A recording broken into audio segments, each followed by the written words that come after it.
Are you exhausted no matter how much you sleep? Weight that won't bulge despite everything you try? And of course, brain fog, mood swings, aches, things that just make you feel like you're aging.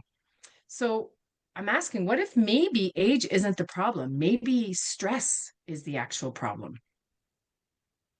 So when we look at stress, what ends up happening is now we start looking at stem cells and how they decline. Because one of the most striking and least discussed aspect of actual aging is the dramatic decrease in stem cell activity. Right? So stem cells are the body's master repair crew. They're responsible for regenerating damaged tissue, replenishing aging cells, maintaining structural and functional integrity of virtually every cell in your body.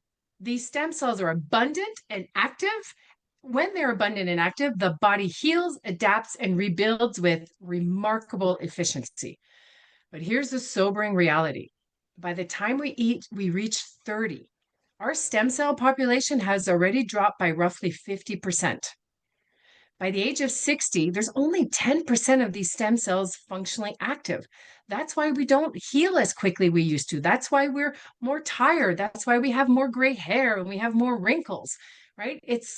This is a slow, gradual fade, and it's not this steep, deep,